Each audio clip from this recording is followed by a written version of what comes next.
تمام کے تمام دوست ایک دوسرے کے دشمن ہو جائیں گے قیامت کے دن. کوئی دوست کسی کے کام نہیں آئے گا. ہاں متقی لوگ ایک دوسرے کے کام آئیں گے. اگر آپ متقی ہیں, آپ نے کسی سے تقوی کی بنیاد پر دوستی کی ہے, دین کی بنیاد پر دوستی کی ہے, یہ دوستی کام آئے گی. جب اللہ کے نبی سفارش کریں گے, فرشتے سفارش کریں گے, تو ایک وقت ایسا آئے گا اللہ کے نیک بندوں کی سفارش بھی اللہ قبول کرے گا. تب اس وقت ایک متقی کی سفارش اس کے دوست کے حق میں قبول کی جائے گی. کہے گا اللہ میں جنت میں جا رہا ہوں, میرے دوست کو بھی جنت میں داخل کر دے. تو متقی لوگوں کو دوست بناؤ میرے بھائی. دوستی کرنا ہے متقی لوگوں سے کرو, دنیا دیکھ کر, دولت دیکھ کر, اسٹیٹس دیکھ کے دوستی مت کرو. بعض نوجوان کہتے ہیں ارے ہمیں علماء غلام بنانا چاہتے ہیں.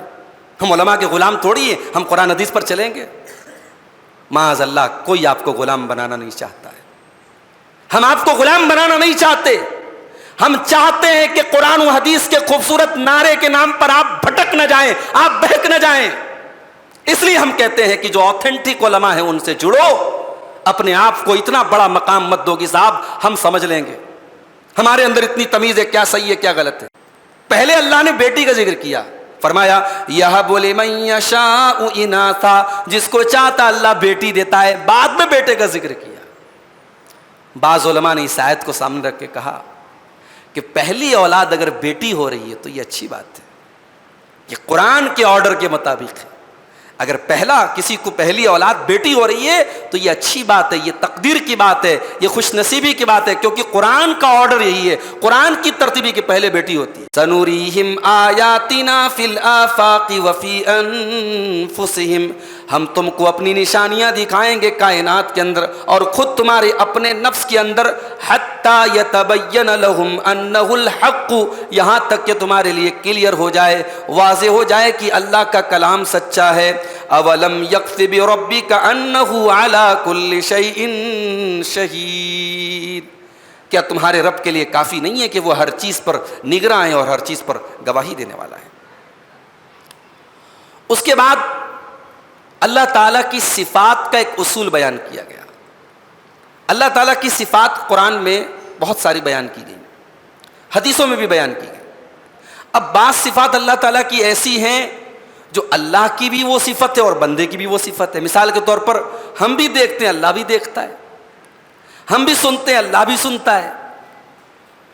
یا کچھ ایسی چیزیں ہیں جو قرآن و حدیث میں اللہ کے لیے ثابت ہوئی ہیں اور وہی چیز انسان کے جسم کے اندر بھی پائی جاتی ہے. مثال کے طور پر قرآن اور حدیث میں اللہ کے ہاتھ کا ذکر ہے کہ اللہ کا ہاتھ ہے. قرآن اور حدیث میں اللہ کی آنکھ کا ذکر ہے, اللہ کے قدم کا ذکر ہے. اللہ تبارک و تعالیٰ اپنے عرش پر مستوی ہوتا ہے, اس کا ذکر ہے. اللہ آسمان پر نازل ہوتا ہے, اترتا ہے, اس کا ذکر ہے. اب کیا اس طریقے کی جو صفات ہیں قرآن و سنت میں بیان ہوئی ہیں, ہمارا کیا عقیدہ ہونا چاہیے؟ اب ایک جماعت ایسی ہے, ایک گروہ ایسا ہے جو کہتا ہے کہ نہیں صاحب, اللہ کا ہاتھ کیسے ہو سکتا ہے, اللہ کی آنکھ کیسے ہو سکتی ہے, اللہ کیسے اتر سکتا ہے. اگر ہم یہ مان لیں گے کہ اللہ کی آنکھ ہے, اللہ کا ہاتھ ہے, تو ہمیں یہ بھی ماننا پڑے گا کہ اللہ کا جسم ہے, اللہ کا شریر ہے. پھر ہمیں اور اللہ کے بیچ میں فرق کیا رہ جائے گا؟ تو وہ کہتے ہیں نہیں صاحب, جہاں اللہ کی صفات اس طریقے کی آئی ہے جو بندوں اور اللہ کے درمیان میں وہ صفت سیم ہے, تو وہاں ہم تعویل کریں گے. تعویل کا مطلب گھمائیں گے اس کو, اس کا دوسرا مطلب لیں گے. مثال کے طور پر اللہ کا ہاتھ ہے, جہاں قرآن میں اللہ کا ہاتھ آیا ہم کہیں گے اس سے مراد اللہ کی قدرت ہے. جہاں قرآن میں کہا گیا الرحمن علی العرش استویٰ, رحمان اپنے عرش کے اوپر مستوی ہوا, ہم اس کا مطلب یہ نکالیں گے کہ اللہ عرش کا مالک ہوا, اللہ عرش کا مالک ہے. قرآن میں جہاں کہا گیا کہ اللہ کا چہرہ ہے, ہم چہرے سے مراد یہ لیں گے کہ اللہ کی ذات ہے. تو یہ ایک جماعت نے اس طریقے سے اللہ کی آیتوں کی تعویل کی. صحابہ کا مسلک کیا تھا, سلف کا مسلک کیا تھا, اہل حدیث کا موقف کیا ہے؟ اہل حدیث کا موقف یہ ہے کہ قرآن و سنت میں اللہ تعالیٰ کی جہاں بھی اور جو بھی صفت آئی ہے, عربی زبان میں وہ جس معنی کے لیے آتی ہے ہم وہی معنی مراد لیں گے, ہم گھمائیں گے نہیں, ہم تعویل نہیں کریں گے. اب جہاں تک یہ سوال ہے کہ پھر اس سے تشبیہ لازم آتی ہے. اللہ کا ہاتھ ہے, ہمارا بھی ہاتھ ہے, تو گویا کہ ہم اللہ کو اپنے ساتھ مشابہت دے رہے ہیں. کیوں مشابہت دے رہے ہیں بھائی؟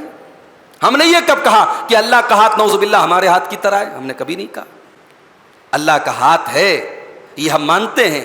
اللہ کا ہاتھ کیسا ہے اس کی کیفیت ہم نہیں جانتے. اللہ کا ہاتھ کیسا ہے جیسا اس کی شان کے لائق ہے. اللہ کا چہرہ ہے, کیسا چہرہ ہے, کیفیت ہم نہیں جانتے. اللہ کا چہرہ کیسا ہے جیسا اس کی شان کے لائق ہے. اللہ کا قدم ہے کیسا ہے جیسا اس کی شان کے لائق ہے. کوئی تشبیہ لازم نہیں آتی. اور یہ اصول جو صحابہ نے, سلف نے ہمیں سکھایا, یہ قرآن سے ثابت ہے.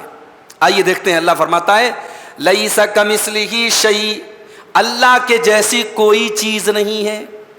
لیس کمثلہ شیء, اللہ کے جیسا کوئی نہیں ہے. وہو السمیع البصیر, اور اللہ سن بھی رہا ہے, دیکھ بھی رہا ہے. اللہ سننے والا بھی ہے, دیکھنے والا بھی ہے. ایک ہی آیت کے اندر اللہ نے انکار بھی کیا کہ اللہ کے جیسا کوئی نہیں ہے, اور اسی آیت کے اندر اللہ اعلان بھی کر رہا ہے کہ میں سننے والا بھی ہوں, میں دیکھنے والا بھی ہوں. کیا مطلب؟ مطلب یہ میرے بندو, جو صفات میری قرآن و حدیث میں ثابت ہیں ان کے اوپر تمہیں ایمان رکھنا ہے, لیکن کوئی تمثیل نہیں کرنا ہے, کوئی تشبیہ نہیں دینا ہے. اللہ دیکھ رہا ہے مگر اس کا دیکھنا الگ ہے اور بندے کا دیکھنا الگ ہے. اللہ بندوں کی طرح نہیں دیکھ رہا ہے. اللہ سن رہا ہے مگر اللہ کا سننا الگ ہے اور بندوں کا سننا الگ ہے. اللہ بندوں کی طرح نہیں سن رہا ہے. اسی لیے امام مالک سے پوچھا گیا کہ اللہ عرش پر مستوی ہے, اس کا کیا مطلب ہے؟ تو امام مالک نے بڑا پیارا جواب دیا تھا. فرمایا الاستواء معلوم, اللہ تبارک و تعالیٰ اپنے عرش کے اوپر مستوی ہے. اللہ اپنے عرش کے اوپر قرار پذیر ہے. اللہ اپنے عرش کے اوپر جلوہ فرما ہے. یہ صفت قرآن میں بیان ہوئی ہے, ہم اس کو مانتے ہیں, ہم کو معلوم ہے. والایمان بہ واجب, اور اس کے اوپر ایمان لانا ضروری ہے.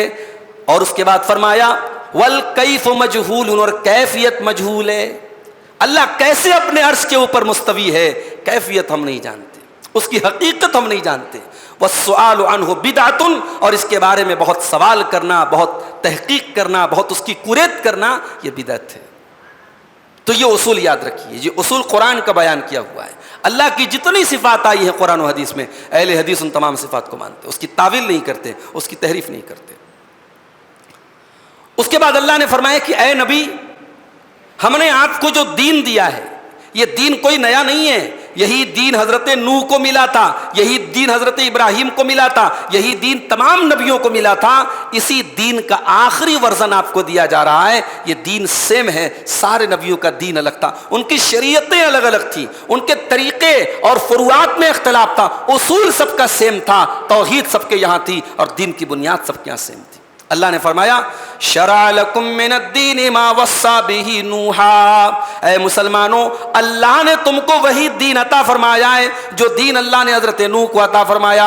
والذی اوحینا الیک, اور اے نبی اسی دین کی وحی آپ کی طرف کی گئی. وما وصینا به ابراہیم وموسیٰ وعیسیٰ, اور اسی دین کا حکم ابراہیم کو دیا گیا اور موسیٰ اور عیسیٰ کو دیا گیا. ان اقیموا الدین, اور سارے نبیوں کو یہی حکم دیا گیا کہ اللہ کے دین کو قائم کرو.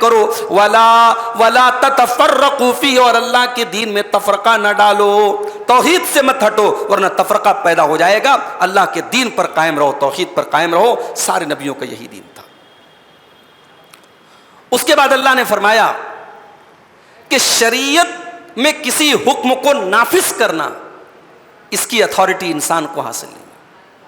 عرب میں کیا کرتے تھے, ساڑھ خرید لیا, ساڑھ جانتے ہیں نا, وہ گائے کا جو میل ہوتا ہے ساڑھ, تو ساڑھ کو وہ کیا کرتے تھے, اس کا کان کاٹ لیتے تھے اور کہتے تھے صاحب یہ ساڑھ جو ہے ہمارے فلاں معبود کے نام سے خاص ہو گیا, اب اس کو کوئی ذبح نہیں کر سکتا, اس کا گوشت حرام ہو گیا ہمارے اوپر.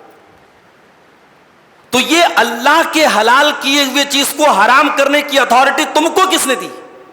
اللہ نے فرمایا ام لہم شرکاء شرعوا لہم من الدین ما لم یأذن بہ اللہ, کیا اللہ کے علاوہ کچھ اور بھی شرکاء ہیں, کیا اللہ کے علاوہ کچھ اور بھی پارٹنرز ہیں جو تمہارے لیے اللہ کے دین میں تبدیلی کرتے ہیں, جو تمہارے لیے اللہ کا دین مقرر کرتے ہیں؟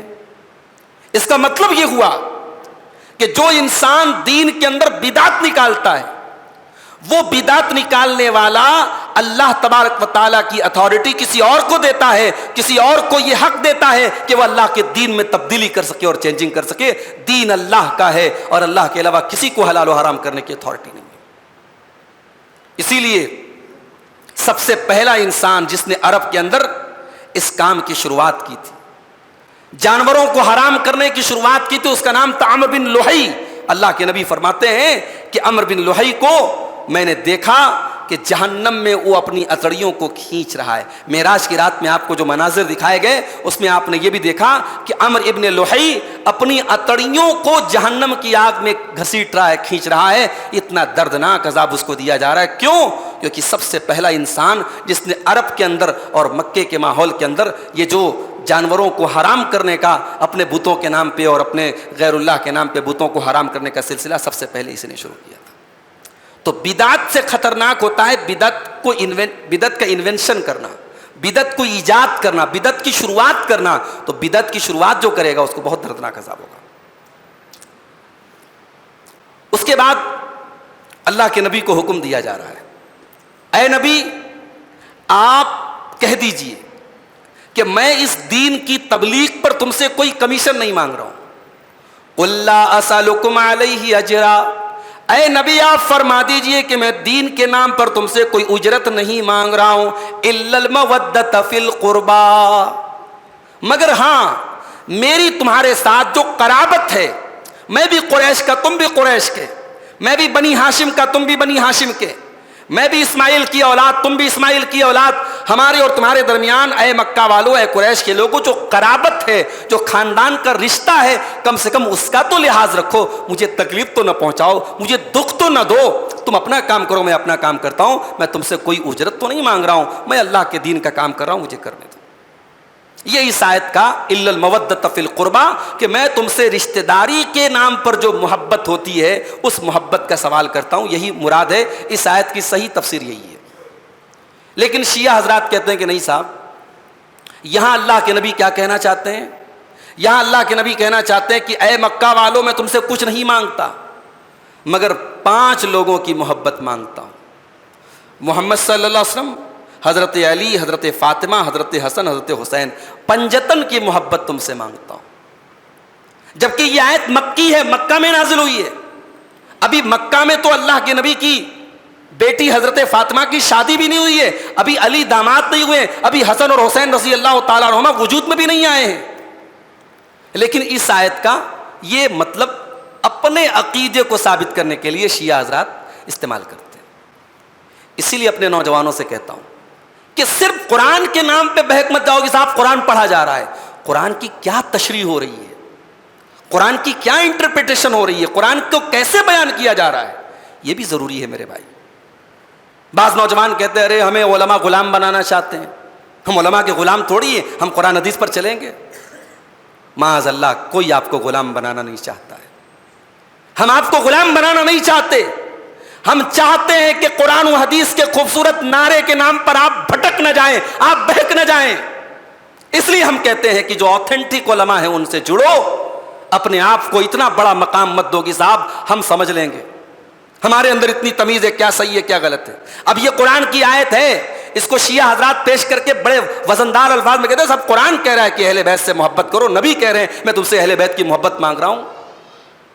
انہی آیتوں کو اور کچھ حدیثوں کو بنیاد بنا کر کتنے نوجوانوں کے دماغ میں رافضیوں نے, شیعوں نے یہ ڈال دیا کہ صاحب یہ اہل سنت کے لوگ جو ہیں, جو شیعوں کے علاوہ جو لوگ ہیں, چاہے وہ کسی بھی فرقے سے تعلق ہو, اہل سنت کے جتنے لوگ ہیں اس میں اہل حدیث بھی شامل ہیں, یہ لوگ اہل بیت کو نہیں مانتے. ابھی حیدرآباد سے ایک خاتون کا میرے پاس میسج آیا, ان کا شوہر جو ہے پورا شیعہ ہو چکا ہے. دھیرے دھیرے پہلے وہ حضرت معاویہ کو برا بھلا کہتا تھا, صحابہ کرام پر اعتراض کرتا تھا, نماز میں ہاتھ چھوڑ کے نماز پڑھنے لگا, ابھی پورا شیعہ ہو گیا. اور بیچاری وہ ادھیڑ عمر کی خاتونیں, جوان بیٹیاں ہیں, انہوں نے مجھ سے پوچھا کہ مولانا میں کیا کروں, شوہر کو طلاق اگر لیتی ہوں تو اس عمر میں کہاں جاؤں گی, کیا کروں گی, اور طلاق لیتی ہوں تو پھر بھی اس میں بہت سارے مسئلے پیدا ہوتے ہیں, اور ایسے انسان کے ساتھ رہوں تو بھی بہت بڑا مسئلہ ہے, اس کا عقیدہ ایسا, اس کا منہج ایسا ہے. تو میرے بھائیوں, ہم یہ چاہتے ہیں کہ آپ قرآن و حدیث کے خوبصورت نعرے کے نام پہ بہک نہ جائیں. اس کے بعد مصیبتوں کا سبب بتایا گیا. مصیبتیں کیوں آتی ہیں؟ دنیاوی انسان کیا کہتا ہے؟ صاحب زلزلہ آیا.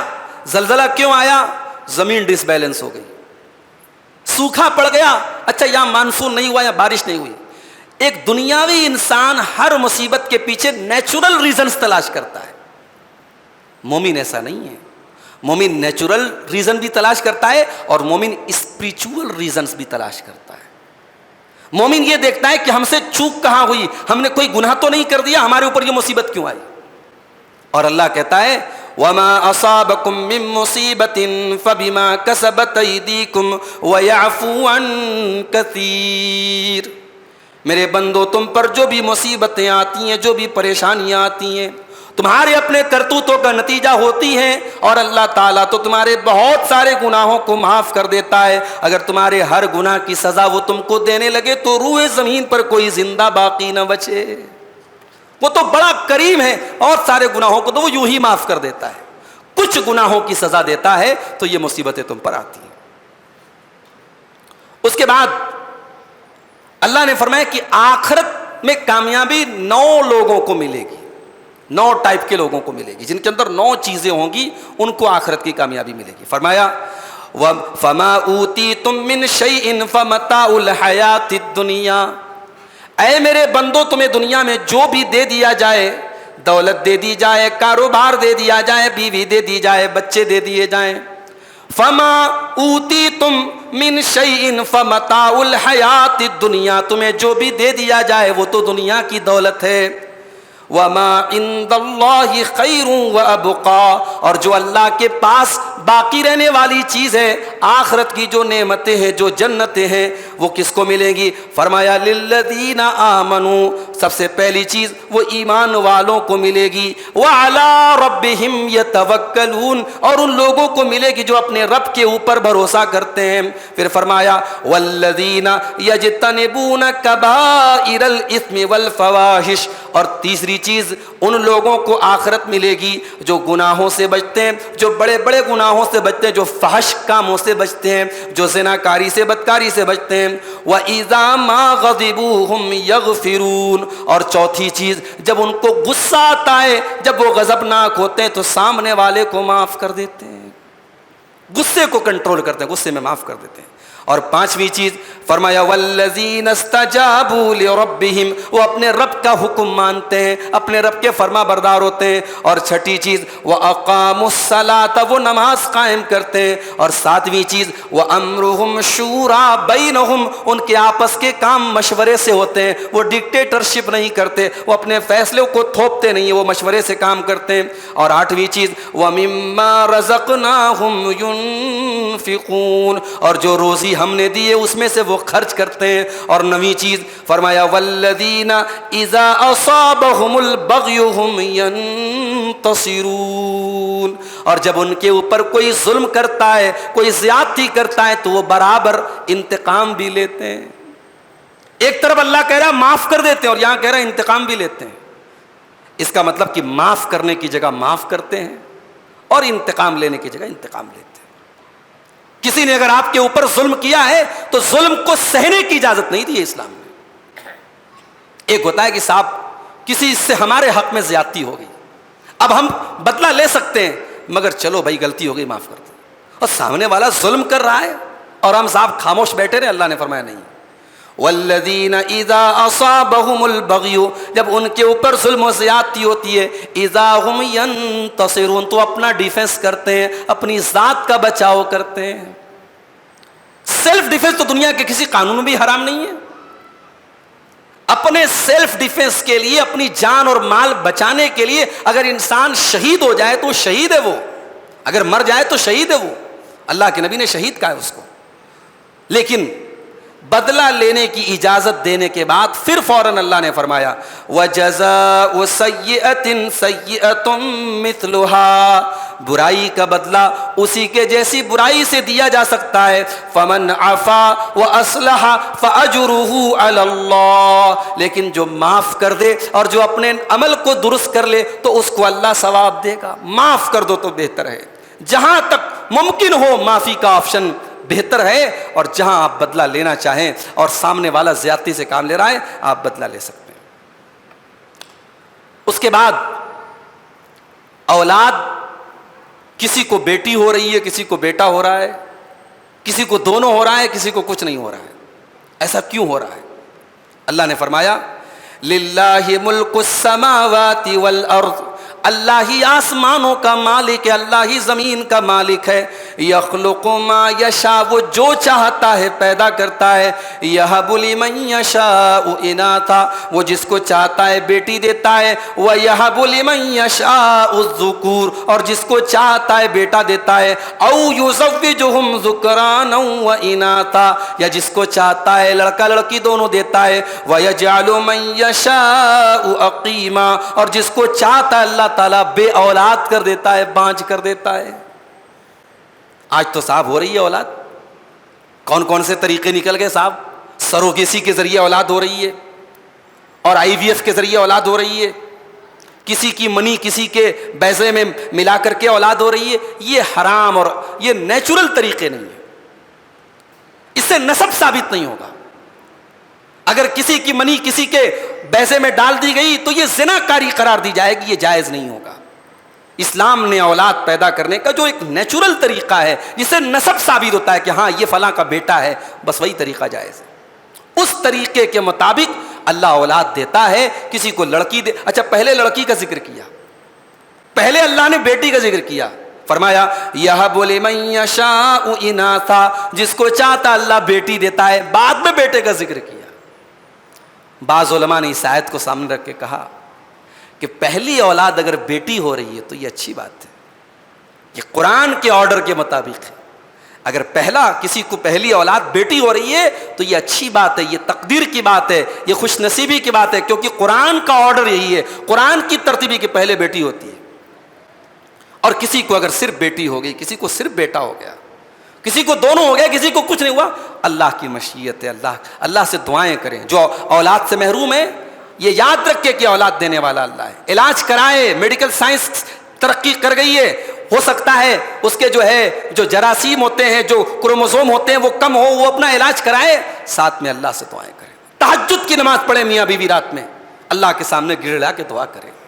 اگر اللہ نے توفیق دی عمرہ کر لے، زندگی میں ایک بار جائے اللہ کے گھر میں، جا کے وہاں گڑ گڑا کے دعا کر لے، اگر مقدر میں اولاد لکھی ہوگی تو ملے گی۔ اور اگر سب کے بعد اولاد نہیں ہوئی یا صرف بیٹیاں ہوئیں تو لوگ کہتے ہیں صاحب اس کا کیا ہوگا، اس کی نسل نہیں چلے گی۔ معاف کرنا میرے بھائی، نسل انسان کی اولاد سے نہیں چلتی، نسل انسان کے کردار سے چلتی ہے۔ اللہ کے نبی کے کون سے بیٹے تھے؟ کوئی بیٹا آپ کا باقی نہیں بچا، لیکن آج نہیں، قیامت کی صبح تک جہاں بھی اشہد ان لا الہ الا اللہ کی آواز گونجے گی، وہاں اشہد ان محمد رسول اللہ کی آواز بھی گونجے گی۔ نبی کا مشن باقی ہے، نبی کا نام باقی ہے، نبی کی سیرت باقی ہے۔ کردار ایسا بناؤ میرے بھائی، اولاد ہو نہ ہو آپ کا کردار باقی رہے، لوگ صدیوں تک یاد کریں کہ ہاں وہ ایک انسان تھا۔ امام بخاری رحمۃ اللہ علیہ کی بھی کسی اولاد کا تذکرہ نہیں ملتا، بلکہ بعض علماء تو کہتے ہیں انہوں نے شادی نہیں کی۔ اب انہوں نے شادی کیوں نہیں کی واللہ عالم، اس کی حقیقت وہی جان سکتے ہیں۔ مگر کیا اس سے امام بخاری کے مقام پر کوئی کمی آ گئی، کوئی مرتبے پر کوئی کمی آ گئی؟ امام بخاری امیر المومنین فی الحدیث ہے امام بخاری، انہوں نے جو حدیث کی کتاب ترتیب دی صحیح بخاری، آج بھی اس کتاب کو یہ ویلو حاصل ہے، اصح الکتب بعد کتاب اللہ، اللہ کی کتاب قرآن کے بعد، اور سب سے most authentic book after the book of Allah، اللہ کی کتاب کے بعد سب سے مستند کتاب صحیح بخاری مانی جاتی ہے۔ تو کارنامہ ایسا کرو میرے بھائی، موت اس کی ہوئی جس کا کرے زمانہ افسوس، یوں تو دنیا میں سبھی آئے ہیں مرنے کے لیے، مرنا تو سب کو ہے۔ اس کے بعد آخری چیز اللہ نے فرمایا قیامت کے دن کوئی دوستی کام نہیں دے گی۔ الاخلاء یومئذ بعضهم لبعض عدو، سارے کے سارے جگری دوست دنیا میں ساتھ میں اٹھنے بیٹھنے والے دوست، ساتھ میں کھانا کھانے والے، ساتھ میں پانی پینے والے، ساتھ میں چلنے پھرنے والے دوست، اللہ فرماتا ہے الاخلاء یومئذ بعضهم لبعض عدو، تمام کے تمام دوست ایک دوسرے کے دشمن ہو جائیں گے قیامت کے دن، کوئی دوست کسی کے کام نہیں آئے گا۔ ہاں متقی لوگ ایک دوسرے کے کام آئیں گے۔ اگر آپ متقی ہیں، آپ نے کسی سے تقویٰ کی بنیاد پر دوستی کی ہے، دین کی بنیاد پر دوستی کی ہے، یہ دوستی کام آئے گی۔